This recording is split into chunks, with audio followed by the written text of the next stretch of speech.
نحمده ونصلي على رسوله الكريم أما بعد فأعوذ بالله من الشيطان الرجيم بسم الله الرحمن الرحيم رب اشرح لي صدري ويسر لي أمري واحلل عقدة من لساني يفقه قولي رب زدني علما اللهم فقهنا في الدين اللهم إني أسألك علما نافعا ورزقا طيبا وعملا متقبلا اللهم انفعنا بما علمتنا وعلمنا ما ينفعنا وزدنا علما آمين يا رب العالمين. السلام علیکم ورحمۃ اللہ وبرکاتہ. جز نمبر 18 سورہ نور، اس کا کنٹینیوشن ہے. آئی ہوپ آپ لوگوں نے تھوڑی سیلف اسٹڈی بھی کی ہوگی اس کے بارے میں، کیونکہ کل کی آیات نہایت ہی امپورٹنٹ تھی. آج ہم نور کے بارے میں پڑھیں گے. اللہ نور السماواتی والارض، کہ اللہ تعالیٰ نور ہے آسمانوں کا اور زمین کا. تو یہ ایکچولی نور کا کیا مطلب ہے؟ یعنی اگر اللہ تعالیٰ نہ ہوتا تو نہ آسمان میں نور ہوتا نہ ہی زمین میں. نہ آسمان و زمین میں کسی بھی چیز کو ہدایت ہی نصیب ہو سکتی تھی، چاہے آپ اسے فزیکل فارم میں لائٹ سمجھیں یا آپ کسی کے انٹرنل فارم میں جو کہ قلب کے اندر روشنی ہوتی ہے. یہ تمام چیزیں، یہ تمام نور جو ہے اللہ سبحانہ و تعالیٰ کی ذات سے ہی ہیں. اسی لیے اللہ تعالیٰ ہی آسمان و زمین کو روشن کرنے والا ہے. اسی طرح اس کی کتاب بھی ایک نور ہے. جس طرح چراغ اور بلب سے انسان روشنی حاصل کرتا ہے، حدیث سے بھی اللہ کا نور ہونا ثابت ہے. بس اللہ تعالیٰ، اس کی ذات نور ہے، اس کا حجاب نور ہے، اور ہر ظاہری اور معنوی نور کا خالق، اس کا عطا کرنے والا اور اس کی طرف ہدایت کرنے والا صرف ایک اللہ ہی ہے. اس کے آگے دیکھیے، اس کے نور کی مثال مثل ایک تاک کے ہے. تاک ہوتے ہیں نا، جیسے آپ نے دیکھا ہوگا گھروں میں بھی ہوتے تھے، پرانے زمانے کے گھروں میں بھی تاک ہوتا ہے جس کے اندر آپ کچھ رکھ سکتے ہیں، کوئی کائنڈ آف اے لینٹرن ٹائپ کے وہ اس کے اندر رکھا ہوا ہے. تو مثال یہی دی جا رہی ہے کہ اس تاک کے اندر ایک چراغ رکھا ہے، اور اس چراغ کے اندر ایک شیشے کی قندیل ہے. اور شیشے جو ہے وہ اس طرح چمکتا ہوا ہے کہ جیسے اس میں کوئی روشن ستارہ ہو. وہ شیشہ ہے، شیشے میں پہلے ہی لائٹ ریڈیٹ کرتی ہے، پلس اس کے اندر اتنی چمک ہے جیسے کوئی روشن ستارہ اس کے اندر ہے. اور وہ چراغ، کیونکہ آپ نے دیکھا ہوگا جب پرانے زمانے میں چراغ بھی استعمال ہوا کرتے تھے تو وہ چراغ کس طرح، جیسے دیے بھی ہوتے ہیں، ان کے اندر تیل ڈالا جاتا ہے جس سے کہ وہ لائٹ دیتے ہیں. تو یہ جو روشنی ہے وہ کس کس تیل سے، کس روغن سے جگمگا رہی ہے؟ اللہ سبحانہ و تعالیٰ فرماتا ہے کہ ایک بابرکت درخت ہے جو کہ زیتون، کیونکہ زیتون کا آئل جو ہوتا ہے وہ بہت لطیف ہوتا ہے، بہت لائٹ ہوتا ہے، کہ وہ تھوڑی سے ہی چنگاری پر وہ پکڑ لیتا ہے آگ. ٹھیک ہے. تو یہ بتایا کہ وہ تیل اس سے جلایا جاتا ہے جو درخت نہ مشرقی ہے اور نہ ہی مغربی ہے، یعنی اس کے اوپر دونوں طرف سے لائٹس پڑتی ہیں. اگر آپ یہ دیکھیں گے کہ سن لائٹ ہو تو وہ اس سے ویسٹ سے اور ساتھ میں ایسٹ سے دونوں طرف سے اسے لائٹ ملتی ہے. چاہے ایک سائڈ سے نہ ہو، دوسری سائڈ سے اسے وہ ریکور کر لیتا ہے. زیتون کے تیل کی یہ خصوصیات ہیں. زیتون بابرکت کہا جاتا ہے اس لیے. خود وہ تیل قریب ہے کہ آپ ہی روشنی دینے لگے اگرچہ اسے آگ نہ بھی چھوئے. جیسے میں نے ابھی بتایا کہ ذرا سی بھی لائٹ ملے، صرف اسپارک بھی ملے گی تو وہ خود بھی لائٹ دینے لگ جائے گا. اس کے اندر اتنی قوت اللہ نے رکھی ہے. نور پر نور ہے، یعنی جیسے ایک چراغ ہے، تاک کے اوپر چراغ ہے، پھر اس کے اندر ایک شیشہ، اس کے اندر قندیل ہے، اور اس میں کیا ہے؟ بابرکت درخت ہے. پھر اس کے اندر یہ ساری چیزیں بتائیں جیسے کہ وہ جلانے کے لیے اس کے اندر ایک روغن بھی ڈالا جاتا ہے. یہ ساری روشنیاں ایک تاک کے اندر ہیں. ٹھیک ہے. اسی طرح اللہ کے نازل کردہ دلائل، جو اللہ نے دلیلیں دی اور جتنی نشانیاں ہمیں دکھائیں، ان کی حیثیت یہ ہے کہ وہ بھی ایک دم کلیئر ہیں، واضح ہیں، نور کی طرح ہیں، ایک سے بڑھ کر ایک ہیں. کہ اگر آپ چاہیں تو قرآن کے ذریعے، آپ کسی آسمانی کتاب کے ذریعے، آپ انبیاء کی سنتوں کے ذریعے ان سے آپ نور حاصل کر سکتے ہیں، چاہے آپ کسی بھی سمت میں ہو. ٹھیک ہے. تو جیسے میں نے بتایا نا کہ وہ درخت جو ہے زیتون کا، وہ ایسے کھلے میدان اور صحرا میں ہوتا ہے کہ اس پر دھوپ صرف سورج کے چڑھنے کے وقت یا غروب کے وقت ہی نہیں پڑتی، بلکہ سارا دن وہ دھوپ میں ہی رہتا ہے. اسی لیے پورا دن دھوپ میں رہنے سے وہ جو درخت ہے اس کا پھل بھی بہت عمدہ ہوتا ہے. جتنی ریز رہیں گی اتنا اس کے اندر پروسیسنگ اچھی ہوگی، اتنا زائلم فلوئم کا کانسیپٹ اچھا رہے گا، جو کہ پلانٹس کی خوراک ہوتی ہے. تو اسی لیے زیتون کا درخت ہے اور اسی کی تیل کی یہاں مشابہت دی گئی ہے. اللہ تعالیٰ اپنے نور کی طرف رہنمائی کرتا ہے جسے چاہے، اس بابرکت نور کی طرف. اور یہاں خصوصی طور پہ مراد کیا ہے؟ ایمان اور اسلام. کہ اللہ تعالیٰ جس کے اندر رغبت دیکھتا ہے، طلب دیکھتا ہے، اسی کو اس کی لائٹ کی طرف گائیڈ کر دیتا ہے. لوگوں کے سمجھانے کو یہ مثالیں اللہ تعالیٰ بیان فرما رہا ہے کہ اس طرح سے اللہ تعالیٰ فرماتا ہے کہ دیکھیے مومنوں کے قلوب اس طرح کے ہوتے ہیں، ان کے دل ایسے ہوتے ہیں کہ اگر آپ اس کے اندر تھوڑی سی بھی کوئی ہدایت کی بات ان کو بتا دیں تو وہ فوراً اس اچھی بات کو کیچ کر لیتے ہیں، بالکل زیتون کے تیل کی طرح. پھر اللہ تعالیٰ ہر چیز کے حال سے بخوبی واقف ہے. اگر آپ اس کے بارے میں تھوڑا سا اور بھی مطالعہ کرنا چاہیں گے تو ڈاکٹر اسرار کا پورا لیکچر ہے صرف اس نور کے بارے میں، تو آپ اس کو بھی سائڈ بائی سائڈ کنسلٹ کریے گا، ان کی اسٹڈی بھی بہت اچھی ہے اور بہت وسیع ہے. پھر آگے دیکھیے، ان گھروں میں جن کے بلند کرنے اور جن میں اپنے نام کی یاد کا اللہ تعالیٰ نے حکم دیا ہے، یعنی جن جن گھروں میں خصوصی طور پہ مسجدیں ہیں یا جس بھی اللہ تعالیٰ کے ہر گھر میں اللہ کے نام کو بلند کرنا چاہیے ہمیں. تو یہاں اسپیشلی بتایا کہ اللہ نے جن جن کا حکم آپ کو دیا ہی ہے، وہاں صبح شام اللہ کی تسبیح و بیان کرتے ہیں. ایسے لوگ جنہیں تجارت اور خرید و فروخت یعنی کوئی بزنس، کوئی جاب، کسی بھی طرح کی مصروفیات ان کو اللہ کے ذکر سے اور نماز کے قائم کرنے اور زکوٰۃ ادا کرنے سے غافل نہیں کرتی.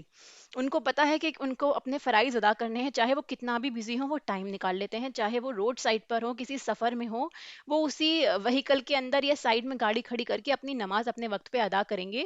اور چاہے ان کے پاس کتنا کم مال یا زیادہ مال ہو، اگر ان کے اوپر زکوٰۃ ہوتی ہے تو وہ اللہ کی راہ میں اس کو نکالیں گے، اس سے غافل نہیں ہوتے. اور اس دن سے وہ لوگ ڈرتے ہیں جس دن بہت سے دل اور بہت سی آنکھیں الٹ پلٹ ہو جائیں گی، قیامت کا دن، اس کی ہولناکی.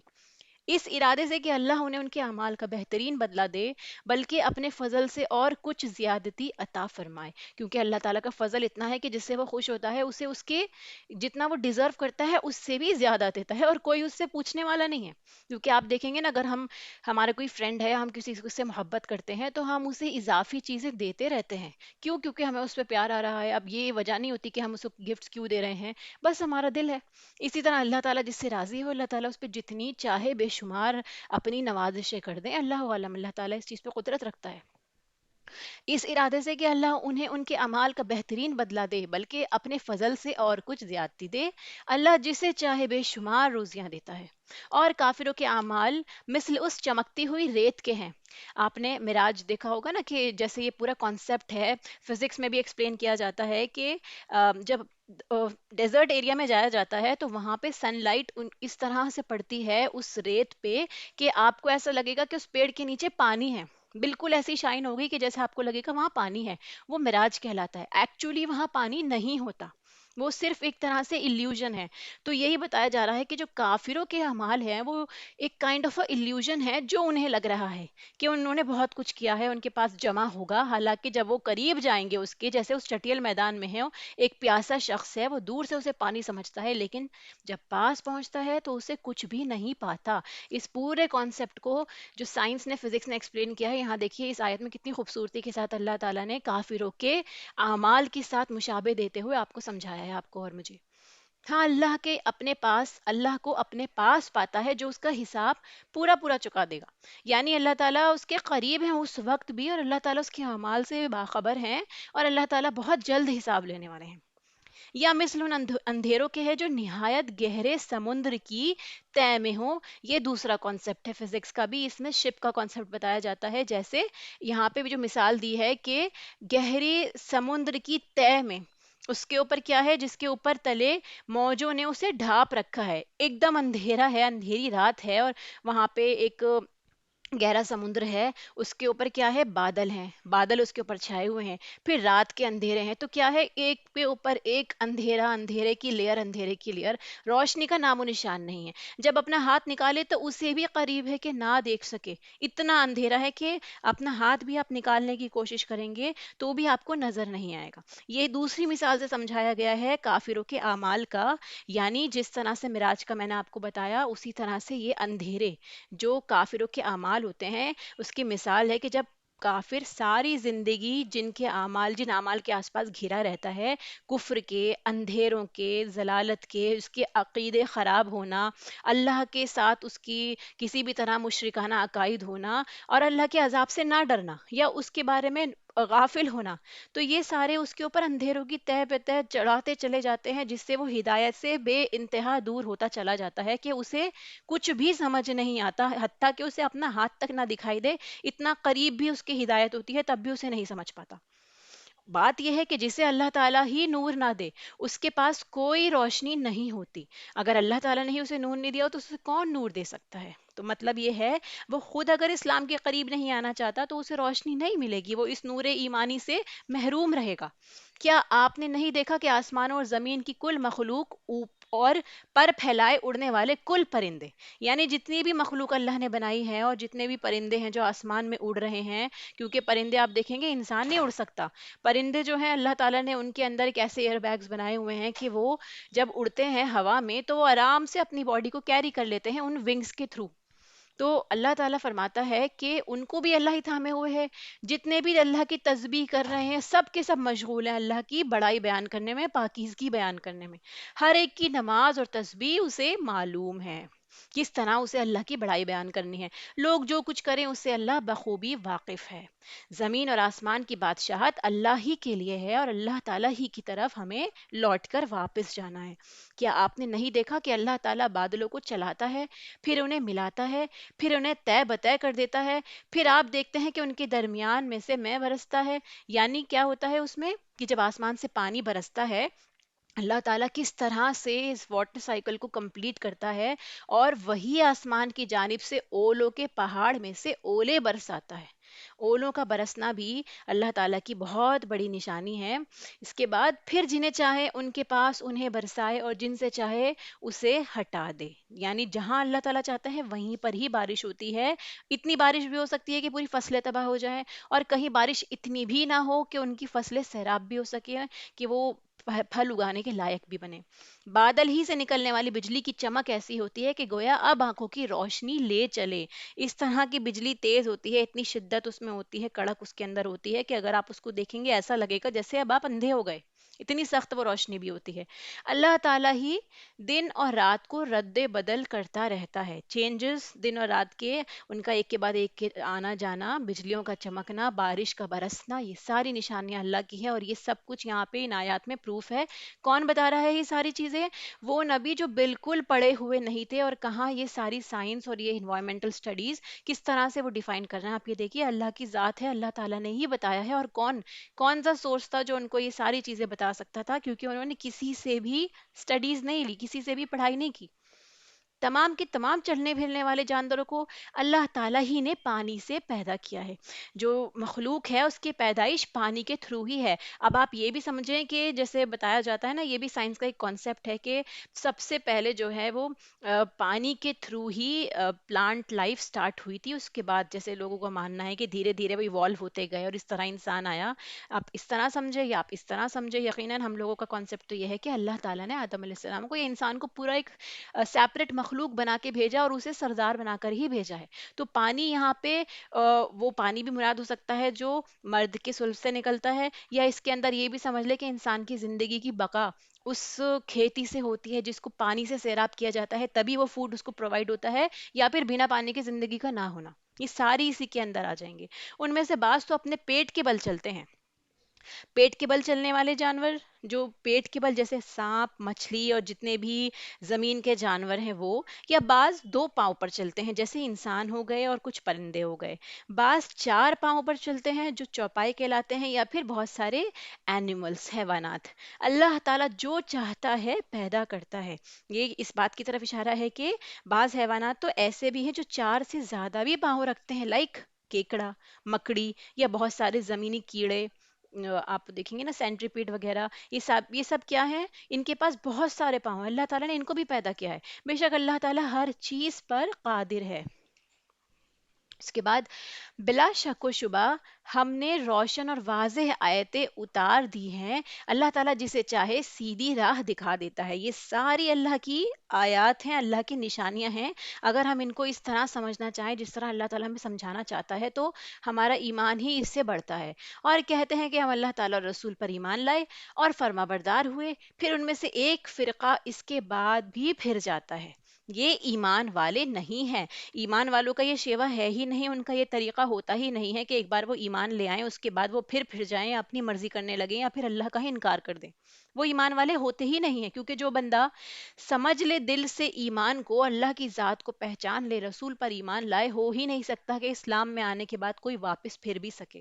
جس نے اسلام نہیں سمجھا یا نہیں پڑھا، اس نے اسٹڈی نہیں کی، وہی مرتد ہوتے ہیں. ادروائز اسلام کی ایک بہت بڑی نشانی ہے جو کہ اس وقت کے مشرکین کو بھی پتا تھی کہ جو ایک بار اسلام میں داخل ہو جائے پھر وہ واپس نہیں جاتا، وہ پھرتا نہیں ہے اسلام سے، چاہے کچھ بھی ہو۔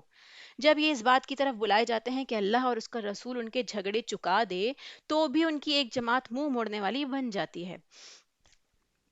ہاں اگر انہیں کو حق پہنچتا ہو تو مطیع و فرما بردار ہو کر اس کی طرف چلے آتے ہیں، جیسے ہم نے پڑھا تھا کہ اگر ان کو کسی بھی طرح کا فیور ملنا ہوتا ہے یا مقدمہ وہ جیتنے والے ہوتے ہیں، یا ان کو کسی بھی طرح کا کوئی بینیفٹ ایسا مل رہا ہے کہ اگر وہ اسلام کا فیور کریں گے تو ہی انہیں وہ بینیفٹ ملے گا، ادروائز نہیں، تو اس وقت وہ اسلام کا فیور کرنے لگ جاتے ہیں۔ ادروائز ساری خرابیاں، خامیاں، فلاز اسلام کے اندر ان کو نظر آ جاتے ہیں۔ کیا ان کے دلوں میں بیماری ہے؟ It is a kind of a disease of heart کہ انسان صرف اپنے مفاد کے بارے میں سوچے، اس کی باقی اچھی باتیں اسے نظر ہی نہ آئیں، تو یہ دل کی بیماری ہے، شک و شبے میں وہ پڑے ہوئے ہیں، یا انہیں اس بات کا ڈر ہے کہ اللہ تعالیٰ اور اس کا رسول ان کی حق تلفی نہ کریں۔ بات یہ ہے کہ یہ لوگ خود ہی ظالم ہیں، اللہ پر اور اس کے رسول پر بھروسہ نہ کرنا، شک کرنا، یہ خود ایک ظلم کی نشانی ہے جو کہ کفر تک لے جاتا ہے، انسان کو کفر اور نفاق کی بیماری میں مبتلا کر دیتا ہے۔ ایمان والوں کا قول تو یہ ہے، اللہ تعالیٰ دیکھیے اس کے سامنے ایمان والوں کی بات رکھتا ہے کہ ایمان والوں کا کیا قول ہے، کہ جب انہیں اس لیے بلایا جاتا ہے کہ اللہ اور اس کا رسول ان میں فیصلہ کر دے، یعنی جب آپ کے سامنے قرآن کی کوئی آیت آ جائے اس فیصلے کے لیے جس میں آپ آج بھی یا آپ کی فیملی ممبر کوئی بھی، آپ کے بڑے یا چھوٹے، جس پرابلم کو فیس کر رہے ہوں، اب آپ کو ایک دینی نقطہ مل جائے کہ اسلام میں اس کا یہ حل ہے، تو آپ اس فیصلے کو قبول کر لیں گے ایز اٹ از۔ وہ کہتے ہیں ہم نے سنا اور مان لیا، سمعنا و اطعنا، اس چیز کو بالکل کاٹ باندھ لیں کہ انسان اور ایک مومن کی کیا پہچان ہے، کہ وہ حکم سنتا ہے اور مان لیتا ہے، کوئی چوچرا نہیں، کوئی ایسی بات نہیں کہ بہت مشکل ہے، کیسے ہوگا، کیا ہوگا۔ پہلا ریاکشن آپ کیا کریں؟ سمعنا و اطعنا۔ مشکل ہے، دل بھچ رہا ہے، تنگی محسوس ہو رہی ہے، رسول اللہ کو بھی ہوا کرتی تھی، کوئی ایسی بات نہیں ہے کہ انسان اس سے گھبرائے، اللہ سے آسانی کی کنٹینیوس دعا کریں اور اپنی طرف سے کوشش کریں، اللہ تعالیٰ راہ نجات انشاءاللہ بنا دے گا۔ پھر اللہ تعالیٰ کیا فرماتا ہے؟ اولئک هم المفلحون، یہی تو کامیابی ہونے والے ہیں، کامیابی انہی کو تو ملنے والی ہے، اور کن کو ملے گی؟ جو اپنی مرضی کے خلاف جا کر اللہ تعالیٰ کے آگے اپنا سر جھکاتے ہیں، وہی لوگ تو کامیاب ہوں گے، کیونکہ آج ہم کو نظر آ رہا ہے کہ چلو ہمارا نقصان ہو رہا ہے یا بہت مشکل ہے، لیکن کہیں نہ کہیں آپ کو یقین ہے کہ اس کا بدلہ ضرور آپ کو ملنا ہے، یہی تو ایمان ہے اور کیا ہے؟ جو آج ہم صبر کرتے ہیں کہ کل اللہ تعالیٰ بہترین فیصلہ کرے گا، یا آج چپ ہو جاؤ اللہ تعالیٰ سب دیکھنے والا ہے، تو یہی انسان کا ایمان ہوتا ہے جو اسے صبر پہ مجبور کرتا ہے، اسے اللہ کی رضا پر راضی رکھتا ہے، اسی کا بدلہ اللہ تعالیٰ اسے کامیابی کی فارم میں، اپنی رضا کی فارم میں دے گا انشاءاللہ۔ جو بھی اللہ تعالیٰ کی اور اس کی رسول کی فرما برداری کریں، اب یہ بتایا جا رہا ہے کہ جو مانے گا، خوف الہی رکھے گا اور اس کے عذابوں سے ڈرتا رہے گا، وہی نجات پانے والے لوگ ہیں، وہ فائزون ہیں۔ ہم نے پڑھا تھا نا فوز العظیم، بڑی کامیابی جو ہم بار بار پڑھتے تھے، تو یہی ہے وہ نجات پانے والے کہ اللہ کی فرما برداری کنٹینیوس کریں، اللہ کا خوف رکھیں کہ کوئی ناراض ہو نہ ہو، میرا نقصان ہو یا میرا فائدہ ہو، ہر حال میں ہمیں اللہ سے ڈرتے رہنا ہے، جو ایکشن کرنا ہے صرف یہ سوچ کے کہ کیا اللہ تعالیٰ کو یہ بات پسند آئے گی، اللہ نے مجھے عذاب دے دیا، مجھے پکڑ لیا کل، تو میں کیا جواب دوں گا؟ تو یہی چیز آپ کو نجات تک لے کے جائے گی۔ آلویز اپنے آپ کو اویئر رکھنا، گاڈ کانشیس ہونا، یہی تو تقوی ہے۔ بڑی پختگی کے ساتھ اللہ تعالیٰ کی قسمیں کھا کھا کر کہتے ہیں کہ آپ کا حکم ہوتے ہی نکل کھڑے ہوں گے، یعنی جہاد کے موقع پر جب وہ موقع ہوتا تھا اس سے پہلے تو یہی کہا جاتا تھا کہ ہم فوراً کھڑے ہو جائیں گے جب ہم سے کہیں گے، کہہ دیجئے کہ بس قسمیں نہ کھاؤ، تمہاری اطاعت کی حقیقت تو ہمیں معلوم ہے، یعنی نفاق کی بیماری یہی ہے کہ صرف آپ زبانی کلامی باتیں کرتے ہیں، جب موقع آتا ہے تو آپ اپنا وعدہ توڑ دیتے ہیں، ڈر جاتے ہیں، گھر میں بیٹھ جاتے ہیں یا اپنے بارے میں سوچنے لگتے ہیں، کوئی بھی ایسی بات۔ اطاعت کے وقت ایکچولی آپ کا ایمان چیک ہو جاتا ہے، جو کچھ تم کر رہے ہو اللہ تعالیٰ اس سے باخبر ہے، وہ ساری حالات سے تمہاری باخبر ہے کہ کون فرمانبردار ہے اور کون نافرمان ہے۔ اسی لیے قسمیں مت کھاؤ، تمہارے دلوں کے اندر جتنا ارادہ پختہ ہے یا کچا ہے وہ سب کچھ اللہ تعالیٰ جانتا ہے۔ کہہ دیجئے کہ اللہ تعالیٰ کا حکم مانو، رسول کی اطاعت کرو، پھر بھی اگر تم نے روگردانی کی تو رسول کے ذمے تو صرف پہنچا دینا ہی ہے، صرف وہی ہے رسول کے ذمے جس پر جو اس پر لازم کر دیا گیا ہے، کیا پہنچا دینا کلام، اور تم پر اس کی جواب دہی ہے جو تم پر رکھا گیا ہے، یعنی جو عمل آپ کر رہے ہیں میں کر رہی ہوں ہمیں اس کا جواب دینا ہے، جو بتا رہے ہیں ہمیں ان کو اس کا جواب دینا ہے، ان کا کام ہمارے ایکشنز کا نہیں ہے کہ ہمیں کام کروا کے چھوڑیں، ہمیں ایمان کے اوپر یا اللہ کے راستے پر لگا کے چھوڑیں، ان کا کام بتانا ہے جو بتاتے ہیں، اور ہمارا کام کرنا ہے جس پہ ہم سے پوچھا جائے گا۔ ہدایت تو تمہیں اسی وقت ملے گی جب رسول کی ماتحتی کرو۔ جو بندے کہتے ہیں نا اللہ ہمیں بھی ہدایت دے، ہدایت کی دعا کرے، تو آپ کو صراط مستقیم پہ چلنے کے لیے، سیدھا راستے پہ چلنے کے لیے آپ کو رول مل گیا کہ رسول کی اطاعت کریے، ان کی ماتحتی میں آ جائیے، جو وہ بولتے ہیں وہ آپ کریے۔ سنو، رسول کے ذمہ تو صرف صاف صاف طور پر پہنچا دینا ہے۔ تم میں سے ان لوگوں سے جو ایمان لائے ہیں اور نیک عمل کیے ہیں، اللہ تعالیٰ وعدہ فرما چکا ہے کہ انہیں ضرور زمین میں خلیفہ بنائے گا۔ یہ ایک خوشخبری دلانے والی، ایک موٹیویشن کے لیے بہت خوبصورت آیت ہے کہ اللہ تعالیٰ فرماتا ہے کہ اگر آپ ایمان والے ہیں، نیک کام کرتے ہیں، ضرور آپ کو زمین میں اقتدار دے گا، آپ کو پوزیشنز دے گا، آپ کو کامیاب کرے گا، لوگوں کے اوپر آپ کو بٹھائے گا، کہ ان لوگوں کو خلیفہ بنایا تھا جیسے اللہ نے جو ان سے پہلے تھے۔ جیسے صحابہ کی مثال ہمارے سامنے ہے کہ کیسے وہ لوگ جو بالکل پستی کے دور میں تھے، سارے جہالت کی جتنی بھی باتیں ہوتی ہیں، رسومات ہوتی ہیں، سب اس قوم میں موجود تھے، پر جیسے ہی انہوں نے اللہ کی فرما برداری کی، کیسے کن کن پوزیشنز پہ پہنچے، بڑی سے بڑی ریاستیں اور حکومتیں اور شہر ملک اللہ تعالیٰ نے سب اسلام کے انڈر کر دیے، اور اس کے علاوہ ان لوگوں کو گورنرز بنایا اپنے اپنے ایریاز کا، سب کچھ ان کو حکومت سب کچھ ملا مسلمانوں کو۔ کیسے ملا؟ کیونکہ انہوں نے اللہ کی فرما برداری کی، ایمان لائے اللہ پر اور نیک عمل کیے۔ پھر کیا فرماتا ہے اللہ تعالیٰ کہ یقیناً ان کے لیے ان کے اس دین کو مضبوطی کے ساتھ محکم کر کے جما دے گا اللہ، جسے ان کے لیے وہ پسند فرما چکا ہے۔ اللہ کا ایک اور بہت بڑا فضل کیا ہے کہ وہ ہمارے لیے نیکی کرنا اور اسلام پہ جمے رہنا آسان کر دے گا، کہ ہم ڈگمگائیں گے نہیں حالات کے ساتھ میں، ان کے اس خوف و خطر کو وہ امن اور امان سے بدل دے گا۔ یعنی جب وہ کسی بھی معاملے میں ڈر رہے ہوں گے تو اللہ تعالیٰ ان کے دل میں ایک سکون ڈال دے گا کہ کچھ نہیں ہوتا، اللہ تعالیٰ ہے، اللہ تعالیٰ سب کرا دے گا۔ وہ میری عبادت کریں گے، میرے ساتھ کسی کو بھی شریک نہ ٹھہرائیں گے، اس کے بعد بھی جو لوگ ناشکری اور کفر کریں وہ یقیناً فاسق ہیں۔ نماز کی پابندی کرو، زکوٰۃ ادا کرو، اور اللہ کے رسول کی فرما برداری میں لگے رہو، تاکہ تم پر رحم کیا جائے۔ رحم کے لیے، اللہ کی رحم کے رحمت کے امیدوار ہونے کے لیے یہ کنڈیشنز ہمارے سامنے موجود ہیں۔ یہ خیال آپ کبھی بھی نہ کرنا کہ منکر لوگ زمین میں ادھر ادھر بھاگ کر ہمیں ہرا دینے والے ہیں، یعنی جو کوششیں کر رہے ہیں آپ کو لیٹ ڈاؤن کرنے کے لیے، آپ کو پست کرنے کے لیے، مسلمانوں کو، تو یہ لوگ آپ کو کبھی بھی نہیں دبا سکتے، ہرا سکتے۔ یہ ابھی کلیئر ہی نشانیوں میں لکھا ہے قیامت کی بھی کہ مسلمان ہی جیتیں گے، عیسیٰ علیہ السلام کے ساتھ ہو یا حضرت مہدی کے ساتھ ہو، اسلام کا ہی غلبہ ہونا ہے۔ تو وہ کون سا اسلام ہے جو ابھی ہمارے اندر موجود نہیں ہے، جو ابھی ہمارے یہ حالات ہیں جو ہم لوگوں کو پستی کی طرف لے کے جا رہے ہیں؟ تو یہ غور و فکر کرنے کی بات ہے۔ ان کا اصلی ٹھکانہ تو جہنم ہے، جو یقیناً بہت ہی برا ٹھکانہ ہے۔ ایمان والو، یا ایھا الذین آمنو، اے ایمان والو، تم سے تمہاری ملکیت کے غلاموں کو اور انہیں بھی جو تم میں سے بلوغت کو نہیں پہنچے ہو، اپنے آنے کی 3 وقتوں میں اجازت حاصل کرنی ضروری ہے۔ ایک اور رولنگ اس صورت کی آپ کے سامنے آئی ہے کہ جب بھی آپ کسی کمرے میں جائیں، ٹھیک ہے، جو آپ کے بلوغت کو نہیں پہنچے بچے، کون سے بچے ہیں؟ جو ابھی چھوٹے ہیں، نابالغ بچے ہیں، یا تمہاری ملکیت کے غلام جو تمہارے گھر میں سرونٹس ہیں، کیونکہ وہ لوگ گھر میں ہی رہتے ہیں، ان کو بتانا سمجھانا بہت ضروری ہے کہ اگر گھر کے لوگ، بڑے لوگ یا کوئی بھی کپل سمجھ لیں آپ، تو وہ لوگ ہیں یا کوئی لیڈیز ہیں، اگر وہ اپنے کمرے میں ہیں تو آپ کو ان کے کمرے میں جانے کے لیے 3 وقتوں میں اجازت ضروری ہے، آپ کو نوک کر کے ضرور جانا ہے۔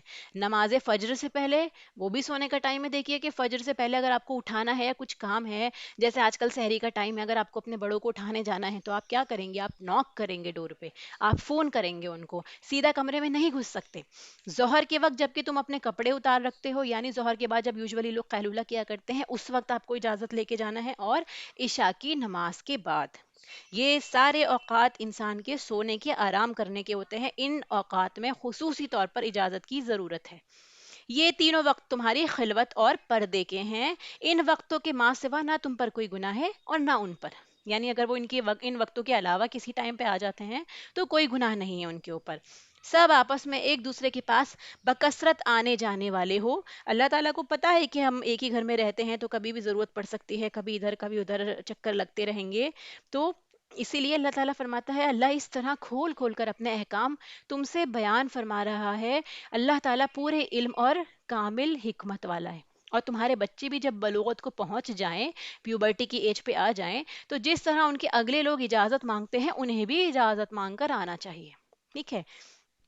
تو مطلب یہ تھا کہ جو بچے ابھی چھوٹے ہیں تو ان کو تو کچھ نہیں پتا ہوتا، لیکن جب وہ بچے بڑے ہو جائیں، سمجھدار ہو جائیں، بلوغت کو پہنچ جائیں، جس طرح باقی کے لوگ باقی اوقات میں بھی اجازت لے کر آتے ہیں، اس طرح وہ بھی ان اوقات میں باقی کے جتنے بھی اوقات ہیں اجازت لے کر ہی اندر آئیں، کیونکہ وہ اب وہ بڑے ہو گئے ہیں. ٹھیک ہے. اس لیے جب بھی کسی کے بھی گھر آئیں گے، کسی کے بھی گھر آنا جانا بھی ان کا اور رہتا ہے، تو وہ بھی اجازت لے کر ہی جائیں گے. اللہ تعالیٰ تم سے اسی طرح اپنی آیتیں بیان فرماتا ہے. اللہ تعالیٰ ہی علم اور حکمت والا ہے. بڑی بوڑھی عورتیں، اب ان عورتوں کے بارے میں ہے جو کافی بڑی ہو چکی ہیں، ایجڈ ہو چکی ہیں، جو اپنی بیوٹی سے یا پھر کسی بھی طرح کی ایسی خواہش سے بالکل پاک ہو چکی ہیں، ان کے اندر کوئی ایسی نفسانی خواہش ہے بھی نہیں. ٹھیک ہے. تو وہ عورتیں جو نکاح کی امید نہیں رکھتی، وہ اگر اپنے کپڑے اتار کر رکھیں، یعنی اگر وہ سر سے دوپٹہ ہٹا دیں، تو ان پر کوئی گناہ نہیں، بشرطیے کہ وہ اپنا بناؤ سنگار ظاہر کرنے والیاں نہ ہو. یعنی وہ اگر دوپٹہ سر سے اتار کے رکھتی ہیں، یا کوئی بھی اس طرح کا برقع نہیں پہنتی ہیں، اگر چادر بھی نہیں پہنتی، اگر وہ زینت نہیں کرتی، کیونکہ کچھ ایجڈ لوگوں کو بھی آپ دیکھیں گے نا کہ بڑی بڑی عمروں میں بھی ان کو میک اپ کا یا اچھے سے پریزنٹیبل رہنے کا شوق ہوتا ہے، ان کے لیے یہ کنڈیشن نہیں ہے، ان کو پھر پردہ کرنا ہوگا. لیکن جن کو شوق نہیں ہے، جو بالکل جیسے بڑی دادیاں ہماری ہوتی ہیں، تو ان سچویشنز میں کیا ہے، اگر وہ سر سے دوپٹہ اتار کر بھی رکھتی ہیں تو ان پر کوئی گناہ نہیں. پر اللہ تعالیٰ کیا فرماتا ہے، تاہم اگر ان سے بھی احتیاط رکھیں تو ان کے لیے بہت افضل ہے. یعنی اگر وہ بھی سر سے دوپٹہ رکھ کے رکھتی ہیں، پردہ کرتی ہیں، خیال رکھتی ہیں، تو یہ اور بھی افضل ہے، ورنہ ان پہ کوئی گناہ نہیں. اللہ تعالیٰ سنتا جانتا ہے. پھر اس کے بعد دیکھیے، اندھا یعنی اندھے پر، لنگڑے پر، بیمار پر اور خود تم پر مطلقاً کوئی حرج نہیں کہ تم اپنے گھروں سے کھا لو. اندھے لنگڑے اور بیمار، اس کو بھی اگر وہ آپ کے گھر سے کچھ کھانا چاہتا ہے، کوئی معذور ہے، تو وہ بھی اگر کسی کے گھر جاتا ہے تو اس کو کھانے پینے کی اجازت ہے. ٹھیک ہے. جیسے یہاں پہ جہاد میں جاتے ہوئے صحابہ کرام جو تھے، جو آیات میں جو مذکور معذورین جو بتائے گئے ہیں، وہ اپنے گھروں کی چابیاں لوگوں کو دے جایا کرتے تھے، انہیں گھر کی چیزیں بھی کھانے پینے کی اجازت دیتے تھے. لیکن جو معذور صحابہ تھے، اس کے باوجود مالکوں کی غیر موجودگی میں وہاں سے کھانا اپنے لیے جائز نہیں سمجھتے تھے. اللہ تعالیٰ فرماتے ہیں کہ یہ افراد جو بتائے ہیں، یعنی اندھے لنگڑے اور بیمار، کیونکہ یہ معذور ہیں، تو ان معذور افراد کے لیے اپنے اقارب کے گھروں سے، جو ان کے قریبی گھر ہیں، جن کے گھروں کی چابیاں ان کے پاس ہیں، ان سے کھانے پینے میں انہیں کوئی حرج نہیں، وہ کھا سکتے ہیں. ٹھیک ہے. تو اس کا مطلب یہ بیان کیا ہے کہ تندرست صحابہ معذور صحابہ کے ساتھ بیٹھ کر کھانا اس لیے ناپسند کرتے کہ وہ معذوری کی وجہ سے کم کھائیں گے. ایسا بھی بتایا جاتا ہے کہ جو صحابہ کرام تھے، جو ہیلدی تھے، وہ ان لوگوں کے ساتھ اس لیے بھی نہیں کھاتے تھے کہ کبھی ایسا نہ ہو کہ اپنی معذوری کی وجہ سے کم کھائیں اور ہم لوگ زیادہ کھا جائیں. اس طرح ان کے ساتھ کھانے میں بھی وہ اپنے آپ کو ظالم سمجھتے تھے کہ کہیں ہم ان کا حق بھی نہ مار دیں. ٹھیک ہے. اسی طرح ان لوگوں کے ساتھ نہیں بیٹھیں گے، پھر آپ وہ لوگ سمجھیں گے کہ ہمیں اکیلا چھوڑ دیا، آئسولیٹ کر دیا. یہ بھی ایک طرح سے ان کے لیے ایسی فیلنگ جائے گی کہ یہ ہمارے ساتھ رہنا پسند نہیں کرتے ہیں. اسی لیے اللہ تعالیٰ کیا فرماتا ہے کہ اس طرح نہ کرو. اور آپ کیا کر سکتے ہیں، آگے جیسے بتایا کہ تم اپنے گھروں سے کھا لو، یا اپنے باپوں کے گھروں سے کھا لو، یا اپنی ماؤں کے گھروں سے کھا لو، یا اپنے بھائیوں کے گھروں سے، یا اپنی بہنوں کے گھروں سے. ان سب کے گھروں سے کھانے میں آپ کو بنا اجازت کے بھی کوئی گناہ کی بات نہیں ہے. یا اپنے چچاؤں کے گھر سے، اس میں چچا کے گھر بھی آ گئے. ٹھیک ہے. اس کے بعد کیا بتایا، یا اپنی پھپھیوں کے گھر سے، یہ سارے آپ کی محرم کی کیٹیگری آپ دیکھیں گے. یا اپنے ماموں کے گھر سے، یا اپنی خالاؤں کے گھروں سے، یا ان گھروں سے جن کی کنجیوں کے تم مالک ہو. یعنی جو گھر آپ کے پاس ہیں، آپ ان کے اونر ہیں، ان گھر میں آپ جاتے ہیں، اس میں سے کچھ سامان نکال کے کھانا. یا آپ کے فرینڈس، آپ کے دوستوں کے گھروں سے بھی آپ کھا سکتے ہیں، آپ کو اجازت ہے. تو یہاں پہ جو بتایا ہے کہ اس سے وہ عام قسم کا کھانا مراد ہے جس کے کھا جانے سے کسی کو گرانی محسوس نہیں ہوتی. یعنی کوئی بھی عام کھانا جو گھر میں رکھا ہوتا ہے، ایسا نہیں ہے کہ آپ جا کے اسپیشل کھانا جو اس نے چھپا کے اپنے لیے رکھ رکھا ہے اسی کو کھا رہے ہیں. کوئی عمدہ چیز ہے جو اس نے اسپیشلی اپنے لیے رکھی ہے، اسی پہ آپ کی نظر پڑی اور آپ کو وہی چیز کھانی ہے، یہ ٹھیک بات نہیں ہے. ریگولر کھانا جو ہے، اگر آپ کو کھانا ہے وہ آپ کھا سکتے ہیں. ٹھیک ہے، تو یہ بتایا کہ ان کیٹیگری آف پیپل کے گھروں سے آپ کھانا کھا سکتے ہیں، تم پر اس میں بھی کوئی گناہ نہیں کہ تم سب ساتھ بیٹھ کر کھانا کھاؤ یا الگ الگ. یعنی ایسا بھی ہو سکتا ہے کہ کبھی سب کا ٹائم میچ نہ کر رہا ہو. ویسے یوزولی لوگ اکیلے کھانا پسند نہیں کرتے ہیں، سب چاہتے ہیں کہ اکٹھا بیٹھ کر ہی کھائیں، اور اللہ تعالیٰ نے بھی فرمایا کہ اکٹھے کھا لو یا الگ الگ، دونوں شریعتاً آپ کے لیے جائز ہیں، کسی بات میں گناہ نہیں. لیکن اکٹھے کھانے میں برکت ہے، جیسے ہم حدیث سے سمجھتے ہیں اس بات کو. بس جب تم گھروں میں جانے لگو تو پھر اپنے گھر والوں کو سلام کر لیا کرو. جب آپ گھروں میں جائیں تو کیا کریں گے؟ اپنے گھر والوں کو سلام کر کے ہی جائیں گے، انٹری پہ آپ کو ضرور سلام کرنا ہے. ٹھیک ہے، اور دعائے خیر ہو یا جو بابرکت اور پاکیزہ ہے اللہ تعالیٰ کی طرف سے نازل شدہ جو آپ سلام کرتے ہیں، یوں ہی اللہ تعالیٰ کھول کھول کر تم سے اپنے احکام بیان فرما رہا ہے تاکہ تم سمجھ لو. با ایمان لوگ تو وہی ہیں جو اللہ پر اور اس کے رسول پر یقین رکھتے ہیں، اور جب ایسے معاملے میں جس میں لوگوں کے جمع ہونے کی ضرورت ہوتی ہے نبی کے ساتھ ہوتے ہیں، تو جب تک آپ سے اجازت نہ لے لے کہیں نہیں جاتے. کچھ ایسے معاملات ہوتے تھے جس میں مسلمانوں کو سب کو اکٹھا ہونا تھا، سب کی پریزنس کی ضرورت تھی. اس وقت کیا ہوتا ہے، ایمان والوں کے بارے میں یہ صفت بتائی جا رہی ہے کہ وہ اکٹھا ہوتے تھے، اللہ کے نبی کے ساتھ ہوتے تھے، بنا آپ کی اجازت کے اس محفل کو چھوڑ کر نہیں جاتے. جو لوگ ایسے موقع پر آپ سے اجازت لے لیتے ہیں حقیقت میں یہی ہیں جو اللہ پر اور اس کے رسول پر ایمان لا چکے ہیں. یعنی اگر انہیں واقعی کوئی پرابلم ہے، انہیں کوئی ایکسکیوز ہے، انہیں جانا ہے، تو وہ اجازت لے کے اس محفل سے جائیں گے. بس جب ایسے لوگ آپ سے اپنے کسی کام کے لیے اجازت طلب کریں تو آپ ان میں سے جسے چاہے اجازت دے دیں، ان کے لیے اللہ تعالیٰ سے بخشش کی دعا مانگیں. کوئی امپورٹنٹ بات ہے جس میں آپ کا مشورہ ضروری ہے، کوئی جنگ کے بارے میں فیصلہ ہو رہا ہے، کوئی دینی بات ہو رہی ہے جس سے مسلمانوں کی بھلائی کا مقصود ہو، اگر آپ کو اس محفل سے اٹھ کے جانا پڑے تو آپ وہاں پہ اس کے امام سے، اس کے لیڈر سے جو بھی بات کر رہا ہے یا جو لوگ اتھارٹی میں ہیں، آپ ان سے اجازت لے کے ان سے بات کر کے اور چلے جا سکتے ہیں، آپ پہ کوئی گناہ نہیں ہے. ٹھیک ہے، کوشش تو یہ کرنا ہے کہ پوری محفل آپ سنیں اچھے سے کیونکہ وہ امپورٹنٹ بات ہو رہی ہے. لیکن اگر آپ جاتے ہیں تو پھر کیا بتایا ہے کہ آپ کو اجازت مل سکتی ہے، پلس وہ لوگ آپ کے لیے بخشش کی دعائیں بھی مانگے. اللہ تعالیٰ بخشنے والا مہربان ہے. تم اللہ تعالیٰ کے نبی کے بلانے کو ایسا بلاوا نہ کر لو جیسے کہ آپس میں ایک دوسرے کو ہوتا ہے. اس کے معنی تو یہ ہے کہ جس طرح ایک دوسرے کو نام لے کر ہم پکارتے ہیں نا، آپ ایک دوسرے کا نام لے لیا، فرینڈز ہو گئے، کزنس ہو گئے، رسول اللہ صلی اللہ علیہ وسلم کو آپ اس طرح محمد کہہ کر نہیں پکارے، بلکہ کیا کہنا ہے؟ یا رسول اللہ. چاہے آپ کے فیملی ممبرس یوزولی جیسے کزنس وغیرہ ہو گئے، چچا ہو گئے، تو یہ لوگ کیا کرتے تھے، جیسے آپ محمد کہہ کے پکار لیں، یا بدو جو ہوا کرتے تھے، یعنی جو گاؤں وغیرہ کے لوگ ہوتے تھے وہ آ کے نام لیا کرتے تھے رسول اللہ کو، رسول اللہ کا. اللہ تعالیٰ فرماتا ہے کہ آپ ان کو عزت کے ساتھ پکارے، وہ نبی ہیں، آپ ان کا نام نہ لیں جیسے آپ ایک دوسرے کا نام لیتے ہیں. تم میں سے انہیں اللہ خوب جانتا ہے جو نظر بچا کر چپکے سے سرک جاتے ہیں. یعنی جو لوگ محفلوں کو ان کو چھوڑ جاتے ہیں، اسپیشلی جیسے منافقین کا رویہ تھا، تو اللہ تعالیٰ نے ان کو دیکھ لیا. سنو، جو لوگ حکم رسول کی مخالفت کرتے ہیں انہیں ڈرتے رہنا چاہیے کہ کہیں ان پر کوئی زبردست آفت نہ آ پڑے. یہ آفت کیوں آئے گی؟ انسان کی ایمان کی محرومی کی وجہ سے، کہ نبی صلی اللہ علیہ وسلم کے احکام، ان سے مخالفت کرنا، ایمان سے محرومی ہونا، یہ ساری چیزیں جہنم کے دائمی عذاب کا سبب بنتی ہیں، انسان کو گناہوں تک لے جاتی ہیں اور اللہ کی بارگاہ میں پھر وہ مقبول نہیں ہوتا. اللہ تعالیٰ فرماتا ہے کہ انہیں ڈرتے رہنا چاہیے کہ ان پر عذاب نہ پڑے یا انہیں دردناک عذاب نہ پہنچے. تو یہاں سے یہ بھی لیسن لیجئے کہ اللہ کے رسول کی کوئی بات ہمیں پتہ چلتی ہے، کسی محفل میں اللہ کے رسول صلی اللہ علیہ وسلم کی کوئی بات ہو رہی ہے، کوئی ایسی امپورٹنٹ ٹاپک جو ہمیں پتہ ہونا ضروری ہے، ہمیں ان محفلوں سے اٹھ کے نہیں جانا چاہیے کیونکہ وہ کام کی چیز ہے. اس سے امپورٹنٹ کیا کام ہو سکتا ہے انلیس کوئی ایمرجنسی آ جائے. ٹھیک ہے، تو یہ رسول اللہ کو، دین کو پرائیورٹی دینے والی بات ہے. اب ہمارے بیچ میں آپ نہیں موجود، لیکن جہاں بات ہو رہی ہے وہاں پر اس بات کو چھوڑ کے اگر آپ کو واقعی جانا ہے تو اب ایکسکیوز کر لیں، ادروائز کوشش کریں کہ اس پوری بات کو سنیں، اس محفل کو اچھے سے آپ پوری طرح سے اس محفل کے اندر آپ کی شرکت رہے. آگاہ ہو جاؤ، آسمان میں اور زمین میں جو کچھ ہے سب اللہ تعالیٰ کا ہی ہے. جس روش پر تم ہو وہ اسے بخوبی جانتا ہے. اللہ تعالیٰ جانتا ہے کہ تم کیا کر رہے ہو، تمہیں کس معاملے میں کیا مخالفت ہے. اللہ تعالیٰ روک رہا ہے ان چیزوں سے.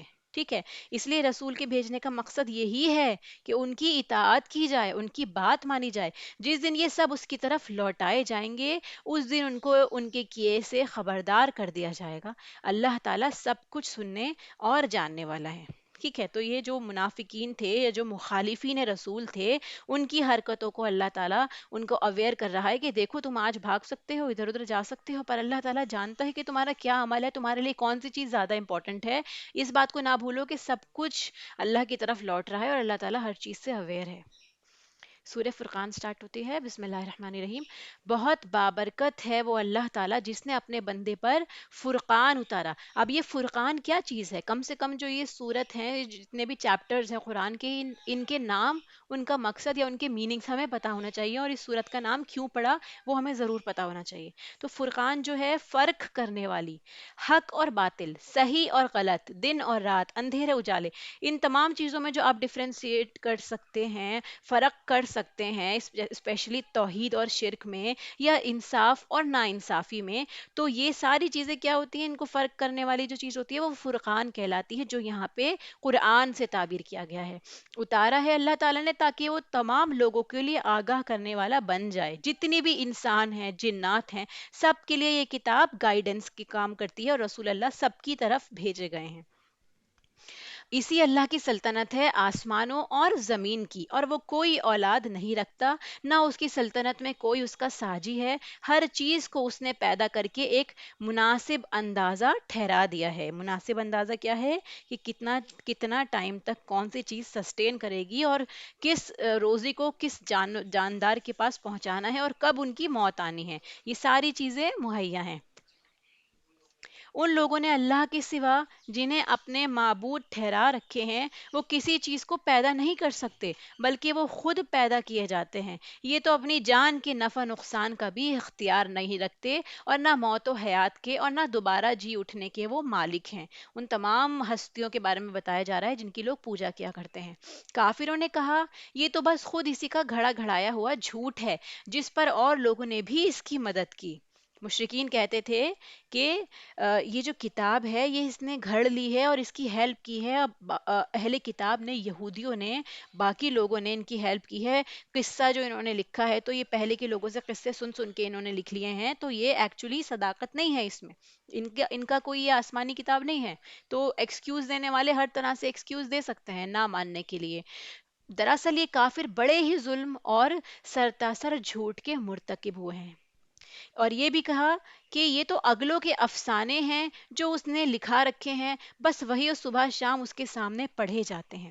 کہہ دیجئے کہ اسے تو اس اللہ نے اتارا ہے، یعنی اس کتاب کو، جو آسمان و زمین کی تمام پوشیدہ باتوں کو جانتا ہے. قرآن کے پھر سے سچا ہونے کا ایک اور دلیل یہ آیت بھی ہے کہ جیسے اللہ تعالیٰ فرماتا ہے کہ اللہ تعالیٰ نے سب کچھ بنایا، اس کی ساری تخلیق اور کیا کیا کام کس چیز کو کرنا ہے، کیسے گائیڈنس دینی ہے، یہ ساری چیزیں اللہ نے لکھ رکھی ہیں.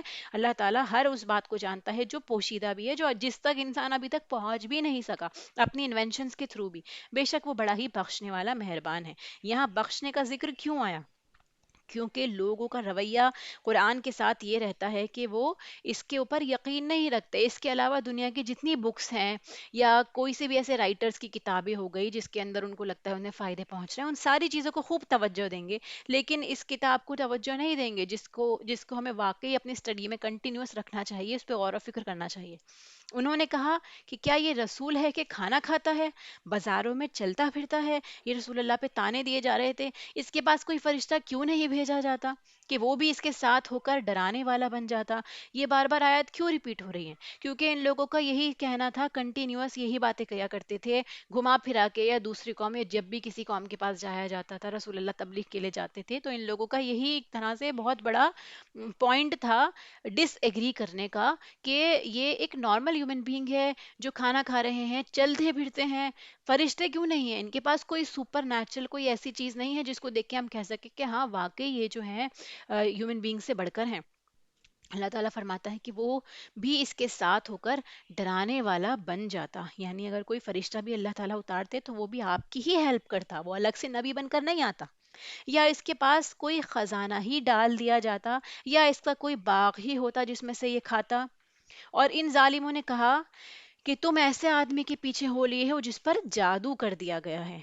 خیال تو کیجئے کہ یہ لوگ آپ کی نسبت کیسی کیسی باتیں بناتے ہیں، بس جس سے خود ہی بہک رہے ہیں اور کسی طرح راہ پر نہیں آ سکتے۔ اللہ تعالیٰ کی شان دیکھیے کہ رسول اللہ کو جب یہ باتیں کہی جا رہی ہیں تو خود اللہ تعالیٰ آپ کو تسلی دے رہے ہیں، آپ سے بات کر رہے ہیں کہ ارے یہ تمہارے بارے میں کیسی کیسی باتیں کر رہے ہیں، کیا ان کو یقین نہیں ہے؟ کیا انہیں اللہ کے کلام پہ یقین نہیں ہے؟ تو چھوڑو، دیکھیں گے ان کے ساتھ کیا ہوگا، یہ لوگ سمجھنے والے نہیں ہیں، تم فکر نہ کرو۔ اللہ کی تسلی بہت بڑی چیز ہے۔ جب آپ بہت بڑی کسی پریشانی میں مبتلا ہوں تو آپ دیکھیں گے کوئی ایسی آیت آئے جس میں اللہ آپ کو تسلی دے رہے ہوں، ایسی آیت آپ کو پڑھ کے سکون محسوس ہو رہا ہو تو کتنی خوشی انسان کو محسوس ہوتی ہے۔ اسی طرح رسول اللہ کو تسلی دی جا رہی تھی، ان کا کام بہت بڑا تھا، اور اللہ تعالیٰ کیونکہ جتنا آپ کا کام بڑا ہے اتنی آپ کے اوپر سختیاں آزمائش زیادہ ہوگی، آپ کو پریشان کیا جائے گا، تنگ کیا جائے گا، اور انسان تھکتا بھی ہے۔ اگر رزلٹ پازیٹیو ہو تو انسان موٹیویٹڈ رہتا ہے، لیکن رزلٹ نیگیٹو بھی آ رہے تھے اور اپنوں سے آ رہے تھے جو آپ کو اچھے سے جانتے بھی ہیں، تو اس لیے ڈی موٹیویٹ ہونا انسان کا بہت عام سی بات ہے۔ اللہ تعالیٰ اس لیے موٹیویٹ کر رہا ہے، اور سیم موٹیویشن ہمارے لیے بھی ہے، کیونکہ ہمارے پاس جو وہی آسمان سے نہیں آئے گی، ہمارے پاس وہی کمپائلیشن فارم میں آلریڈی موجود ہے جو ہمارے سامنے ہے، جسے ہم پڑھ رہے ہیں۔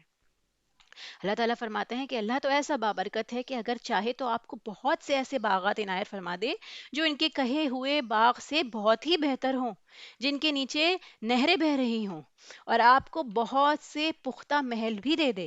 بات یہ ہے کہ یہ لوگ قیامت کو ہی جھوٹ سمجھتے ہیں۔ ساری فساد کی جڑ یہی ہے کہ یہ لوگ مانتے ہی نہیں ہیں قیامت کو۔ اللہ تعالیٰ کے لیے کون سی بڑی بات ہے کہ یہ ساری جو انہوں نے مطالبات کیے ہیں وہ آپ کو دے دے دنیا میں؟ کیوں نہیں دے سکتا؟ اللہ تعالیٰ کیا رسول اللہ کو نواز نہیں سکتا ان ساری چیزوں سے؟ مقصد کیا ہے؟ مقصد آپ کی ہدایت، آپ کی گائیڈنس ہے۔ اگر آپ یہ ساری چیزیں دیکھنے کے بعد بھی اللہ پہ یقین نہیں رکھتے، کیونکہ اللہ تعالیٰ آلریڈی جانتے تھے کہ یہ لوگ یہ دیکھنے کے بعد بھی نہیں مانیں گے، تو کیا ضرورت پھر ان نشانیوں کو بھیجنے کی؟ اور اصل آزمائش تو یہ بھی ہے کہ انسان غیب پر ایمان لائے، رسول اللہ کی بات پر، ان آیات پر، نشانیوں پر غور و فکر کر کے۔ جب وہ انہیں دور سے دیکھیں گی تو یہ اس پر غصے سے ان کا بھپرنا اور دہاڑنا سنیں گے۔ کس کی بات ہو رہی ہے؟ جہنم کی۔ کہ جہنم جو ہے وہ ایک بھڑکتی ہوئی آگ ہے جس کو اللہ نے تیار کیا ہوا ہے انہی جھٹلانے والوں کے لیے۔ وہ دہاڑے گی، ایک بیسٹ کی فارم میں ہوگی، مطلب جہنمی جہنم میں ڈالے جائیں گے تو اس کا دہاڑنا سنیں گے، اور وہ اچھلتی ہوگی، ایسے لگے گا کہ وہ غصے سے پھٹ جائے گی۔ جہنم کا دیکھنا اور چلانا یہ ایک ایسی حقیقت ہے، یہ ایک میٹافر نہیں ہے جس سے آپ ایک طرح سے ویسے سمجھیں کہ یہ حقیقت نہیں ہے، صرف ایک مثال دی گئی ہے۔ اللہ تعالیٰ فرماتا ہے کہ اس کے اندر بھی احساس ہے، ادراک ہے، وہ سمجھ سکتی ہے، اس کے اندر قوت ہے۔ یہ کوئی مشکل کی بات نہیں ہے۔ اللہ تعالیٰ جس کو بناتا ہے، جیسے اس نے انسان بنایا، ایسے اس نے ایک جہنم کو ایک بیسٹ کی فارم میں بنایا، تو اس کے اندر دہاڑنا، چلانا، یہ ساری چیزیں ممکن ہے۔ وہ کیسے؟ اللہ تعالیٰ ہم کو قیامت کے دن دکھا دے گا۔ ان ساری باتوں کے بارے میں جن کو ہم ڈاؤٹ کر رہے ہیں، ان سے کہا جائے گا آج ایک ہی موت کو نہ پکارو بلکہ بہت سی موتوں کو پکارو، کیونکہ وہ اتنا پریشان ہو جائیں گے اس جہنم سے، اس عذاب سے، کہ وہ اپنے آپ کو مارنا چاہیں گے۔ وہ چاہیں گے کہ ان کو موت آئے، ایک بار نہیں، وہ بار بار اس عذاب کی سختی سے موت چاہیں گے۔ دنیا میں بھی ہم کسی چیز سے پریشان ہو جاتے ہیں، ہم چاہتے ہیں کہ بس اب ہم مر جائیں، اب میں اور برداشت نہیں کر سکتی، اب بس میری زندگی ختم ہو جائے۔ وہاں اس سے ہزار لاکھ گنا تکلیف زیادہ ہوگی انسان کو، پھر بھی وہ موت پکارے گا، پر موت نہیں آئے گی۔ آپ کہہ دیجئے کیا یہ بہتر ہے یا وہ ہمیشگی والی جنت؟ اب آپ خود دیکھیے، آپ کے سامنے کنٹراسٹنگ چیز رکھ دی گئی ہے۔ یہ ساری چیزیں بتا کر اللہ تعالیٰ فرماتا ہے کہ یہ بہتر ہے یا وہ جنت جس میں آپ ہمیشہ رہیں گے، ہمیشہ کا سکون، ہمیشہ کی آزادی، ہمیشہ کی خوشیاں، جس کا وعدہ اللہ نے پرہیزگاروں سے کیا ہے۔ اس کا وعدہ اللہ تعالیٰ نے وہ عید المتقون، متقی لوگوں سے اللہ نے ان کا وعدہ کیا ہے، جو ان کا بدلہ ہے اور ان کے لوٹنے کی اصلی جگہ ہے۔ وہ جو چاہیں گے ان کے لیے وہاں موجود ہوگا، ہمیشہ رہنے والے ہیں اس کے اندر۔ یہ تو آپ کے رب کی ذمہ وعدہ ہے جو قابل طلب ہے، یعنی یہ ہو کر رہے گا۔ اللہ نے وعدہ کیا ہوا ہے اپنے بندوں سے کہ وہ ان کو دے گا، اور جس دن اللہ تعالیٰ انہیں اور سوائے اللہ کے جنہیں یہ پوچھتے رہے، انہیں جمع کر کے پوچھے گا کہ کیا میرے ان بندوں کو تم نے گمراہ کیا یا یہ خود ہی راہ سے گم ہو گئے؟ کن لوگوں سے پوچھا جائے گا؟ جو لوگ دنیا میں اپنی عبادت کراتے ہیں یا لوگوں کو بتوں کی طرف لے کے جاتے ہیں یا کسی بھی طرح کے غلط عقیدے پر لے کر آتے ہیں۔ خود تم گمراہ ہوئے، تم نے لوگوں کو بھی گمراہ کیا۔ وہ جواب دیں گے کہ تو پاک ذات ہے، خود ہمیں ہی یہ زیبا نہ تھا کہ تیرے سوا اوروں کو اپنا کارساز بناتے۔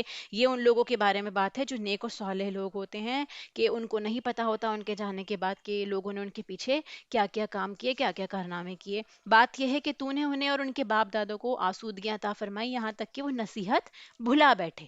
انسان کو جب دنیا میں سب کچھ مل رہا ہوتا ہے، آرام کی زندگی ملتی ہے، وہ ساری نصیحتیں، ساری باتیں، یہ تکلیف کا ٹائم کہ آگے کچھ ہونے بھی والا ہے، وہ سب دھیرے دھیرے اس کے مائنڈ سے نکل جاتی ہے۔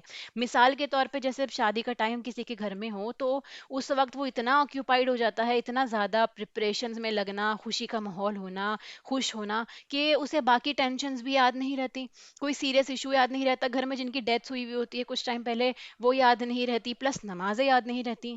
تو یہ کیا چیز ہے؟ جب انسان کسی کام میں اتنا مشغول ہو جاتا ہے تو وہ ساری نصیحتیں بھلا بیٹھتا ہے۔ یہ لوگ تھے ہی ہلاک ہونے والے، تو انہوں نے تمہیں تمہاری تمام باتوں میں جھٹلایا۔ اب نہ تو تم میں عذاب کے پھیرنے کی طاقت ہے، نہ مدد کرنے کی۔ تم میں سے جس جس نے ظلم کیا ہے ہم اسے بڑا عذاب چکھائیں گے۔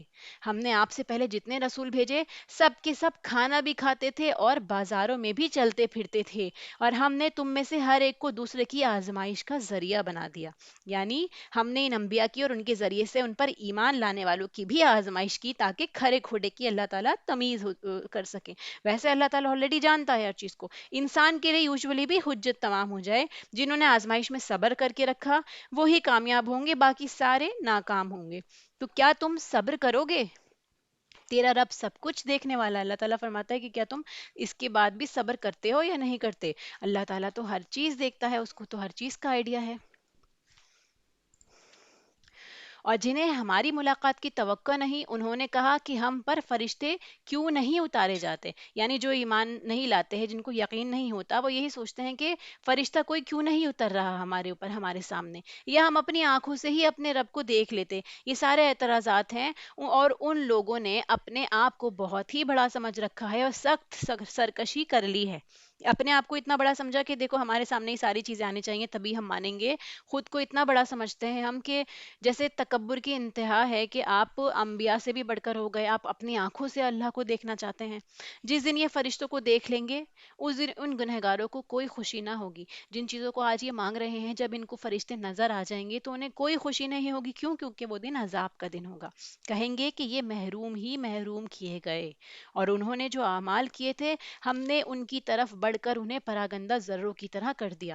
جو اعمال، جتنے بھی اعمال نان مسلمس کرتے ہیں یوزولی، جیسے ایمان کے بنا اگر ہم کرتے ہیں یا سنت کے خلاف کوئی عمل کرتے ہیں، وہ ساری چیزیں یا لوگوں کو خوش کرنے کے لیے، وہ سب ایسے ہیں جیسے کہ ذرات کی طرح، جن کو بالکل اڑا دیا جائے گا، بیس لیس اور بالکل ویٹ لیس ہوں گے۔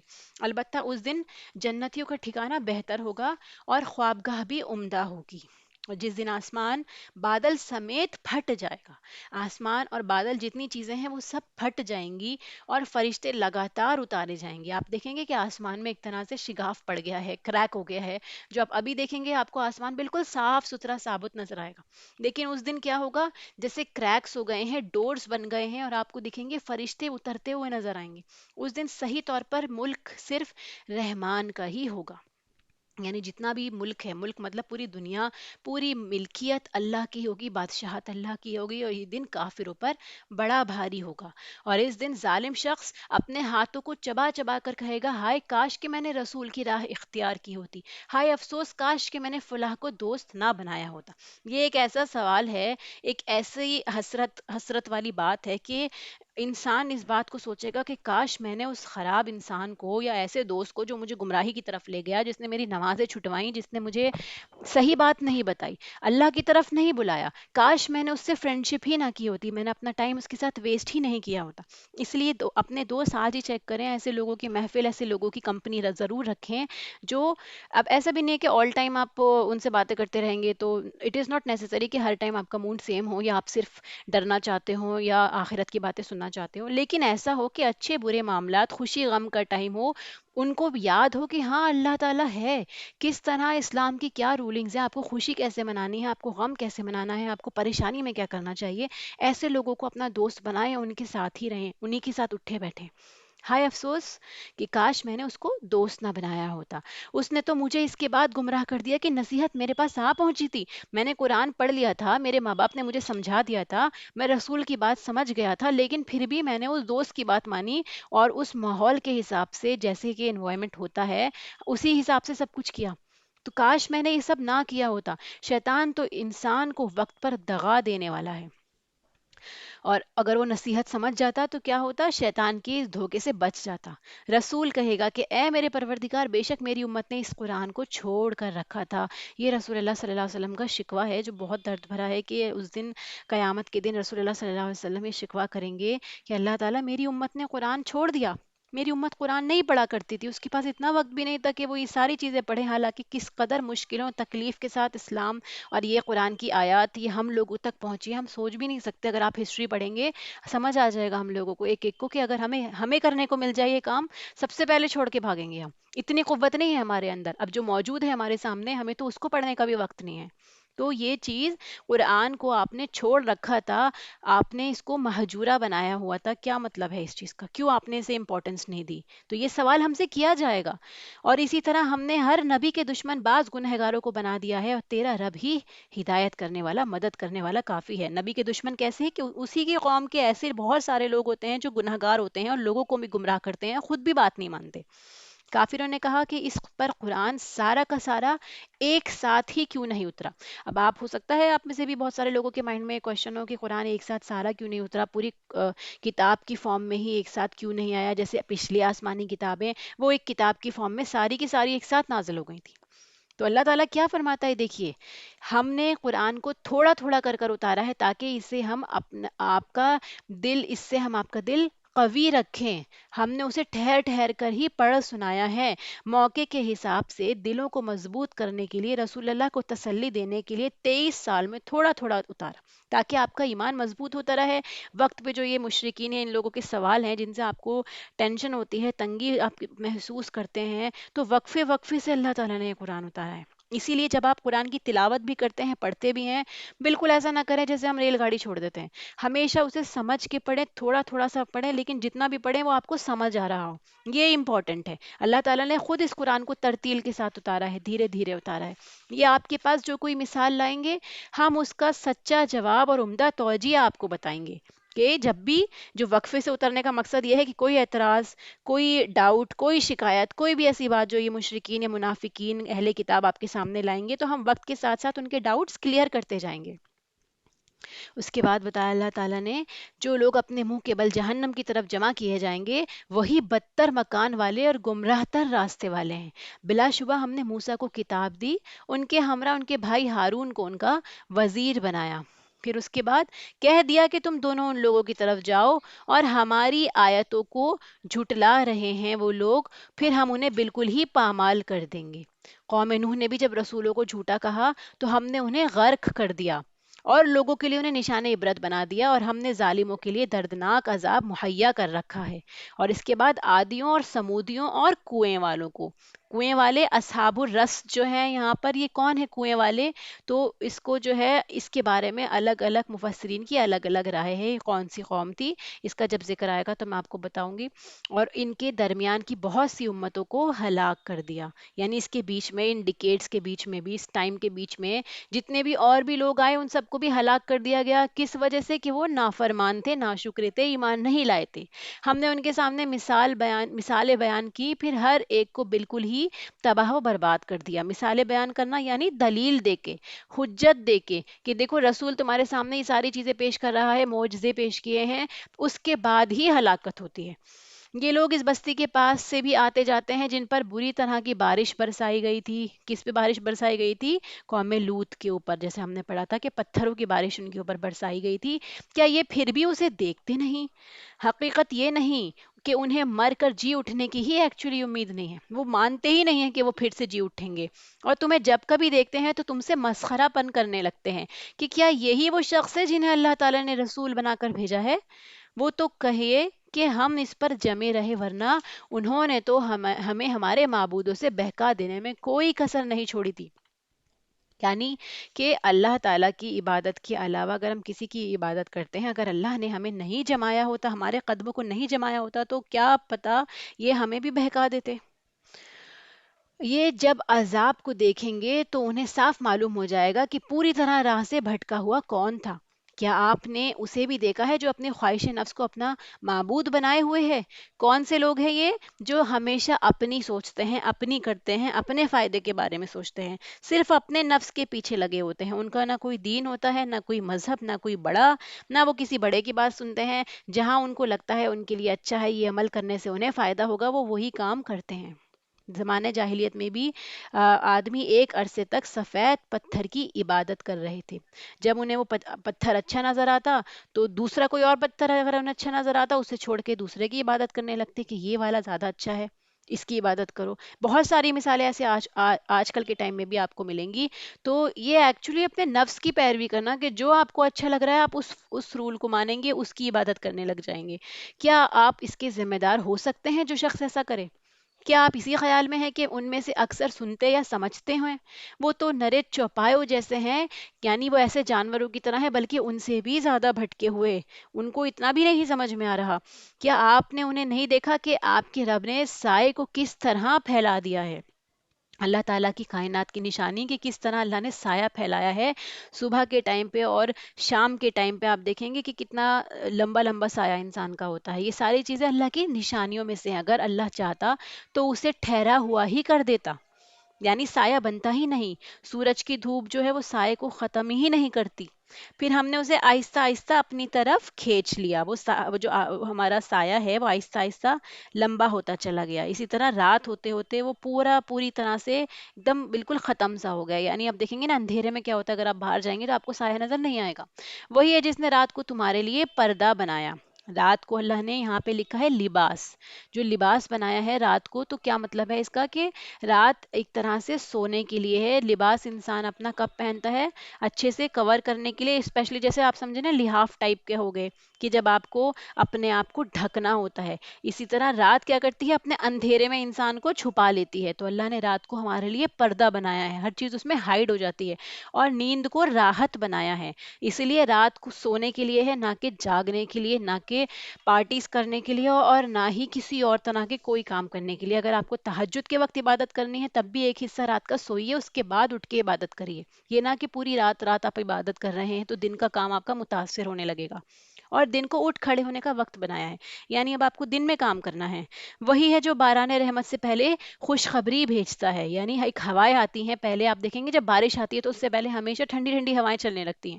ہم آسمان سے پاک پانی برساتے ہیں تاکہ اس کے ذریعے سے مردہ شہر کو زندہ کر دیں، اور اس سے ہم اپنی مخلوقات میں سے بہت سے چوپایوں اور انسانوں کو پلاتے رہے ہیں۔ اس کے ذریعے بہت سارے لوگ جو ہیں وہ سیراب ہوتے رہتے ہیں۔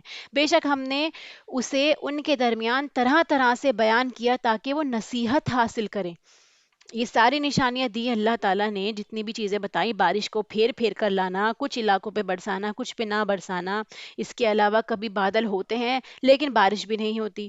یا پھر آپ دیکھیں گے نا کہ جیسے ایک ایریا میں، جیسے پرانی دلی سائڈ میں بارش ہو رہی ہے اور دوسرے نوئیڈا ایریا میں، ایک ہی ایریا ہے، دہلی کا ہی حصہ ہے اور یہ پارٹ ہے، لیکن کہیں بارش ہوتی ہے کہیں بارش نہیں ہوتی، کچھ علاقوں میں ہوتی ہے کچھ میں نہیں ہوتی۔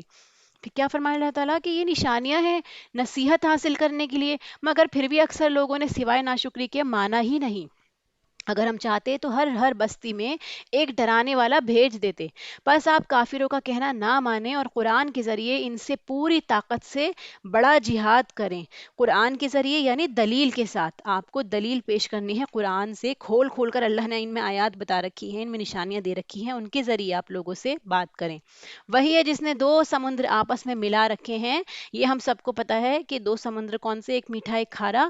اس کی بہت ساری ویڈیوز بھی آتی رہتی ہیں کہ ایک طرف پانی بالکل الگ کلر کا ہے، دوسری طرف بالکل، اور بیچ میں کوئی ایسی وہ نہیں ہے، آڑ نہیں بنائی اللہ تعالیٰ نے کہ جو ڈیم کی فارم میں ہو، کوئی دیوار کھڑی ہو، بس وہ دونوں پانی ملتے نہیں ہیں۔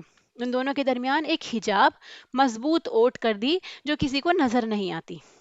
وہ ہے جسنے پانی سے انسان کو پیدا کیا، پھر اسے نسب والا اور سسرالی رشتوں والا کر دیا. یعنی یہ جو نسب سے وہ رشتہ داریاں مراد ہے جو ماں باپ کی طرف سے ہوں اور قرابت داروں کی طرف سے ہو. جس کو یہاں پر جو دوسرا جو بتایا ہے نا، یہ ایک طرح سے جو اللہ تعالیٰ فرماتا ہے کہ آپ وہ ہیں سسرال والے ہیں. نسبن و سحرن، جو سحر جو ہے یہ سسرالی رشتوں کے لیے استعمال ہوتا ہے. ان دونوں رشتہ داریوں کی تفصیل جو ہے ہم سورہ نساء میں بھی پڑھ چکے ہیں، کہ جو حرمت والی آیات تھی اس میں منشن ہے. اللہ تعالیٰ کیا فرماتے ہیں کہ یہ بھی اللہ کی نشانیوں میں سے ہے کہ اللہ نے انسان کو پیدا کیا، پھر اسے رشتے والا بنایا. بلا شبہ آپ کا پروردگار ہر چیز پر قادر ہے. یہ اللہ کو چھوڑ کر ان کی عبادت کرتے ہیں جو نہ تو انہیں کوئی نفع دے سکے، نہ کوئی نقصان پہنچا سکے، اور کافر تو ہے ہی اپنے رب کے خلاف شیطان کی مدد کرنے والے. ہم نے تو آپ کو خوشخبری اور ڈر سنانے والا نبی بنا کر بھیجا ہے. کہہ دیجئے کہ میں قرآن کے پہنچانے پر تم سے کوئی بدلہ نہیں چاہتا. مجھے کوئی عوض نہیں چاہیے. جو شخص اپنے رب کی طرف راہ پکڑنا چاہے اس ہمیشہ زندہ رہنے والے اللہ تعالیٰ پر توکل کریں، جسے کبھی موت نہیں، اور اس کی تعریف کے ساتھ پاکیزگی بیان کرتے رہیں. وہ اپنے بندوں کے گناہوں سے کافی خبردار ہے. وہی ہے جس نے آسمانوں اور زمین اور ان کے درمیان کی سب چیزوں کو 6 دن میں پیدا کر دیا، پھر عرش پر مستوی ہوا. وہ رحمان ہے. 6 دن میں پیدا ہونے کے بعد اللہ تعالیٰ اپنے عرش پر چلے گئے. وہ رحمان ہے. آپ اس کے بارے میں کسی خبردار سے پوچھ لیں. جو لوگ علم والے ہیں، جو قرآن کا مطالعہ کرتے رہتے ہیں، جو نشانیوں پر غور و فکر کرتے ہیں، آپ ان سے پوچھ لیجئے. ان سے جب بھی کہا جاتا ہے کہ رحمان کو سجدہ کرو تو جواب دیتے ہیں رحمان ہے کیا؟ کیا ہم اسے سجدہ کریں جس کا تو ہمیں حکم دے رہا ہے؟ اور اسے تبلیغ اور اس نے ان کی نفرت میں مزید اضافہ کر دیا. یعنی اس بات کو سن کے کہ ہمیں رحمان کے آگے سجدہ کرنا ہے، یہ لوگ کیا کرتے ہیں، اس بات کو اتنا ناپسند کرتے ہیں کہ ان کی نفرت میں ہی اضافہ ہوتا ہے. حالانکہ جب ایمان والوں سے کہا جاتا ہے تو وہ فوراً سجدے میں گر جاتے ہیں. آیت سجدہ ہے، اس لیے سجدہ کر لیجئے. بابرکت ہے وہ جس نے آسمان میں برج بنائے اور اس میں آفتاب بنایا اور منور مہتاب بھی. یہ بھی سورج چاند اللہ کی نشانیاں ہیں، اور یہ کانسٹیلیشنز اور جتنے بھی آسمان ہیں، 7 آسمان، یہ سب اللہ کی نشانیاں ہیں. اور اسی نے رات اور دن کو ایک دوسرے کے پیچھے آنے جانے والا بنایا. اب اگر ہم کل اللہ سے سوال کریں گے جا کے کہ اللہ تعالیٰ ہم کیسے سمجھتے، ہم کیسے جانتے آپ کو، دنیا نے اتنا ہمیں اٹریکٹ کر رکھا تھا، ہمیں اتنی نشانیاں نظر آتی تھی، لوگ صرف سائنس اور نیچر کی باتیں کرتے تھے. تو اللہ تعالیٰ کے سامنے یہ جو ساری آیات ہیں یہ آپ کے سامنے پیش ہوں گی کہ دیکھو کتنی بار قرآن میں ریپیٹ ہوا ہے. کیوں تم نے ایک بار بھی یقین نہیں کیا؟ تم اپنے آپ کو مسلمان کہتے ہو کہ اللہ نے دن رات بنائے، اللہ نے سورج چاند بنائے، اللہ نے بارش بنائی، ہوائیں بھیجی، کشتی چلائی، اتنی نشانیاں ہیں، تو تمہیں اور کیسے کہاں سے چاہیے کہ تم اللہ کو اپنی آنکھوں سے دیکھنا چاہتے ہو؟ یہ ساری نشانیاں دیکھ کر ہی تو تم اپنے رب کو قریبی سے پہچان سکتے ہو. اور اللہ تعالیٰ فرماتا ہے اس شخص کی نصیحت کے لیے جو نصیحت حاصل کرے یا شکر گزاری کا ارادہ کرے، ان کے لیے نشانیاں بہت ہیں. رحمان کے سچے بندے تو وہ ہیں جو زمین پر عاجزی کے ساتھ چلتے ہیں سب، اور جب بے علم لوگ ان سے باتیں کرنے لگتے ہیں تو وہ کہہ دیتے ہیں کہ سلام ہو. ٹھیک ہے. اب جو رحمان کے بندے ہیں عباد الرحمان، اس کو دھیان سے سنیے گا، یہ ان کی صفات بتائی جا رہی ہیں کہ رحمان کے بندے کون ہوتے ہیں. پہلا پوائنٹ ہے کہ وہ زمین پر عاجزی کے ساتھ چلتے ہیں. وہ کبھی اکڑ کر نہیں چلتے، وہ اپنی بڑائی نہیں کرتے، نہ ان کی چال میں، نہ ان کی ڈھال میں، نہ ہی ان کے لباس، نہ ان کی زبان، نہ ان کے ایکشن میں کسی طرح آپ یہ نہیں دیکھیں گے جیسے وہ خود پسند ہو یا اپنے آپ کو بڑا سمجھ رہے ہوں کہ ہم بہت دیندار ہیں. کبھی ان کا کوئی ایسا ایکشن نہیں ہوتا. اور اگر وہ بے علم جاہلوں کے پاس سے گزرتے ہیں جن کو علم نہیں ہے، ایسی محفل سے گزرتے ہیں، ایسے لوگوں کے بیچ سے جاتے ہیں، یا کوئی ایسی گیدرنگ جہاں ایسی نافرمانی اللہ کی ہو رہی ہیں، وہ بیٹھے نہیں رہتے، وہ ان لوگوں کے سامنے سے نکلتے ہیں تو سلام کہتے ہوئے. یعنی نہ آپ ان کو بد دعائیں دے رہے ہیں، نہ ان کی غیبتیں کر رہے ہیں، بلکہ آپ کیا کہہ رہے ہیں ان کو کہ السلام علیکم. ہم یہاں نہیں ٹھہر سکتے ایسی جگہ پہ جہاں پہ اس طرح کی باتیں ہو رہی ہیں. آپ فضول بحث بھی نہ کریں، بحث کرنے سے بھی کوئی فائدہ نہیں ہے، وہ لوگ آپ کی بات نہیں مانیں گے. کہہ دیجئے کیا، قالوا سلاما، کہ تم پر سلام ہو. جو اپنے رب کے سامنے سجدہ اور قیام کرتے ہوئے راتیں گزار دیتے ہیں. تو یہ راتیں جو ہیں اسپیشلی جیسے میں نے آپ کو بتایا ایک حصہ سونے کے بعد اپنے رب کے آگے کھڑے ہونا تاکہ آپ دن میں کام کر سکیں. ایسا نہ ہو کہ پوری رات جاگ کے پھر آپ پورا دن سوتے رہیں، کیونکہ رات کو اللہ نے سکون کا ٹائم بنایا ہے. تو وہ لوگ کیا کرتے ہیں، اپنے رب کے سامنے کھڑے ہوتے ہیں، سجدے کر رہے ہوتے ہیں، جو یہ دعائیں کرتے ہیں کہ اے ہمارے پروردگار ہم سے دوزخ کا عذاب پرے ہی رکھنا، کیونکہ اس کا عذاب چمٹ جانے والا ہے. اس کا عذاب ایسا ہے کہ جس میں ایک بار انسان پکڑا جائے تو پھر بہت مشکل ہے اس سے اپنی جان چھڑانا. بے شک وہ ٹھہرنے اور رہنے کے لحاظ سے بدترین جگہ ہے۔ اور جو خرچ کرتے وقت بھی نہ اسراف کرتے ہیں، یعنی جب وہ خرچ کرتے ہیں اللہ کی راہ میں تو وہ بالکل اسراف نہیں کرتے، فضول خرچی نہیں کرتے، اپنے پیسے ویسٹ نہیں کرتے، نہ ہی بخیلی کرتے ہیں۔ یعنی ایسا بھی نہیں کہ جہاں آپ کو خرچ کرنا چاہیے اپنی فیملی پر یا کہیں اور، وہاں پہ آپ کہیں کہ نہیں مت کرو خرچ اور کچھ نہیں ہے اور سب کو ختم تو ہونا ہے اور دنیا مٹ جائے گی اور قیامت آ جائے گی، سب کا حساب دینا ہے مجھے۔ تقوی کی بات اور ہے، جیسے کہ آپ دیکھیں گے نا سلف الصالحین میں بہت لوگوں کا یہ طریقہ رہا ہے، کیونکہ ان کی وائفز، ان کی پوری فیملی ایسی ہوتی تھی کہ جتنا کم استعمال کرو اتنا حساب دینا پڑے گا، وہ بہتر ہے۔ تو یہاں پہ جو یہ آیت بتائی گئی ہے بخیلی، اس کا مطلب جو ضرورت کی چیز ہے، جو آپ کو اللہ نے دی ہے نعمتیں، ان کو آپ کو خرچ کرنا ہے، جن کی آپ کو نیڈ ہے اس میں آپ کریے، بخیلی مت کیجیے۔ کہ جہاں خرچ کرنا چاہیے، بخیلی کیا ہوتی ہے؟ جس جگہ خرچ کرنے کا حق ہے آپ وہاں سے بھی اس پیسے کو، اس خیر کو روک لیں۔ اور اسراف جتنا کرنا چاہیے اس سے زیادہ آپ کر رہے ہیں، تو ان دونوں چیزوں سے بچ کے بلکہ ان کے درمیان اعتدال طریقے پر وہ خرچ کرتے ہیں۔ ٹھیک ہے، اس لیے اس چیز کو بہت دھیان رکھیں، اللہ کے ساتھ کسی دوسرے معبود کو نہیں پکارتے، اور کسی ایسے شخص کو جسے قتل کرنا اللہ نے منع کر دیا ہو بجز حق کے قتل نہیں کرتے۔ یہاں پہ بھی وہ قتل آ گیا ہے جس میں جیسے بتایا نا کہ ایک مسلمان کو قتل کرنا ہے، ایک انسان کو قتل کرنا ہے، ایسا ہے جیسے پوری انسانیت کو قتل کر دینا۔ تو قتل بھی منع ہے۔ اللہ تعالیٰ نے فرمایا کہ جن کا کوئی ظلم نہیں تھا کسی کا، جیسے اسلامی حکومت میں جو کنڈیشنز بتائی جاتی ہیں جن میں قتل کرنا سزا کے طور پر ملتا ہے، جیسے آپ کو پتا ہے نا مرتد ہونا، اتھیسٹ ہو جانا، اسلام سے پھرنا، یا پھر شادی شدہ زانی جن کو رجم کی سزا ہوتی ہے، یا پھر قصاص کے بدلے۔ ان صورتوں کے علاوہ آپ قتل نہیں کر سکتے، اور انسان انڈیویجولی تو نہیں کرے گا، حکومت کو بھی صرف ان سچویشن میں اجازت دی گئی ہے کہ یہ وہ کنڈیشن ہے جہاں قتل ہم کر سکتے ہیں۔ نہ وہ زنا کے مرتکب ہوتے ہیں، اور جو یہ کوئی کام کرے وہ اپنے اوپر سخت وبال لائے گا۔ یعنی کہ وہ کام ان کنڈیشنز کے علاوہ اگر آپ نے کسی اور کو قتل کیا، یا ان کاموں کے علاوہ آپ نے کوئی ایسا کام کیا، تو آپ کے اوپر سخت وبال پڑے گا اس کا، اسے قیامت کے دن دوہرا عذاب کیا جائے گا، اور وہ ذلت و خواری کے ساتھ ہمیشہ اس میں رہے گا، سوائے ان لوگوں کے جو توبہ کریں اور ایمان لائیں اور نیک کام کریں۔ یعنی اس کے بعد بھی راستہ ہے کہ آپ کو بچایا جا سکتا ہے، اللہ تعالیٰ اگر آپ کو گائیڈ کرتے ہیں، ایسے لوگوں کے گناہوں کو اللہ تعالیٰ نیکیوں سے بدل دیتا ہے۔ یعنی بہت ممکن ہے کہ آپ کے جو گناہ ہیں وہ نیکیوں سے بدل جائیں، اگر آپ سچی توبہ کریں تو وہ پہاڑ جو آپ نے گناہوں کا کھڑا کیا ہے اللہ تعالیٰ اسے نیکیوں کے پہاڑ میں تبدیل کر سکتا ہے۔ اللہ تعالیٰ بخشنے والا، مہربانی کرنے والا ہے۔ اور جو شخص توبہ کرے اور نیک عمل کرے تو وہ حقیقتاً اللہ تعالیٰ کی طرف سچا رجوع کرتا ہے، سچا رجوع کرنے والا، اللہ کی طرف سچی توبہ کرنے والا۔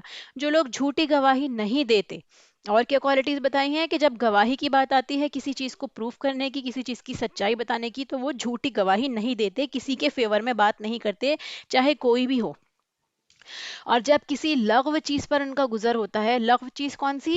جس سے نہ کوئی دنیاوی فائدہ نہ دینی فائدہ، جب ان سے گزر ہوتا ہے تو شرافت سے گزر جاتے ہیں، کوئی بیہودہ کام نہیں کرتے کسی طرح سے بھی، بلکہ وقار کے ساتھ، اپنے رسپیکٹ کے ساتھ ان چیزوں سے، ان جگہوں سے گزر جاتے ہیں۔ جب انہیں ان کے رب کے کلام کی آیتیں سنائی جاتی ہیں تو وہ اندھے بہرے ہو کر ان پر نہیں گرتے۔ اندھے بہرے ہو کر گرنا مطلب غفلت برتنا، سنا انسنا کر دینا، ایسا کہ جیسے آپ نے دیکھا ہی نہیں، آپ نے پڑھا ہی نہیں، آپ کو کوئی فرق ہی نہیں پڑتا، ایسا نہیں کرتے عباد الرحمن۔ اور یہ دعا کرتے ہیں کہ اے ہمارے پروردگار، تو ہمیں ہماری بیویوں اور اولاد سے آنکھوں کی ٹھنڈک عطا فرما، اور ہمیں پرہیزگاروں کا پیشوا بنا۔ مطلب یہ کہ ہمارے بیوی بچے بھی ہمارے ساتھ ہماری ہیلپ کریں، ہم دین کے کاموں میں، پلس ہماری اطاعت کریں، ایسا نہ ہو کہ ہماری فیملی ممبرز یا ہمارے بچے، ہماری بیویاں یہ ہماری نافرمانی کرنے لگیں۔ اور پلس ہمیں متقیوں کا امام بنائیے کہ جو نیک کام کرنے والے ہیں ہم ان کی قیادت کر سکیں، ہم ان کو لیڈ کر سکیں۔ یہی وہ لوگ ہیں جنہیں ان کے صبر کے بدلے جنت کے بلند و بالا خانے دیے جائیں گے، جہاں انہیں دعا سلام پہنچایا جائے گا، اس میں یہ ہمیشہ رہیں گے، وہ بہت ہی اچھی جگہ اور عمدہ مقام ہے۔ کہہ دیجئے کہ اگر تمہاری دعا التجا یعنی پکارنا نہ ہوتی تو میرا رب تمہاری مطلق پرواہ نہ کرتا۔ یعنی یہ جو دعا اور التجا ہم اللہ کے سامنے کرتے ہیں، اللہ کو پکارتے ہیں، اس کی عبادت، یہ ساری چیزیں یہی مقصد تخلیق ہے، اللہ کی عبادت ہے، یہی انسان کی پیدائش کا، اس کی ایگزسٹنس کا مین ریزن ہے۔ اگر یہ نہ ہو تو اللہ تعالیٰ کو بھی تمہاری کوئی پرواہ نہیں۔ جیسے جو لوگ اللہ کو نہیں پکارتے، اللہ تعالیٰ ان سے بری الذمہ ہے، کیونکہ اللہ تعالیٰ کو پتہ ہے اس کے نافرمان بندے ہیں۔ اللہ کے یہاں انسان کی قدر و قیمت ہی اس کے ایمان اور اس کی عبادت کی وجہ سے ہے۔ تم تو جھٹلا چکے، اب ان قریب اس کی سزا تمہیں چمٹ جانے والی ہوگی، یعنی کافروں سے خطاب ہے کہ تم نے تو اللہ کو جھٹلا دیا، اب اس کی سزا بھی لازماً تمہیں چکھنی ہے۔ دنیا میں یہ سزا ملتی ہے ان کو، جیسے آپ نے دیکھا ہوگا نا کہ مشرکین بدر میں بھی ان کو شکست ملی، اور آخرت میں تو ہے ہی کہ اللہ تعالیٰ ان کو عذاب سے دو چار کرے گا۔ تو ہم لوگ انشاءاللہ آج یہیں پر اس کو اینڈ کرتے ہیں، باقی ہم اپنا 19 جز جو ہے وہ کل کمپلیٹ کریں گے۔ وآخر دعوانا ان الحمد للہ رب العالمین، سبحانک اللہم و بحمدک، اشہد ان لا الہ الا انت، استغفرک واتوب الیک۔ السلام علیکم ورحمۃ اللہ وبرکاتہ۔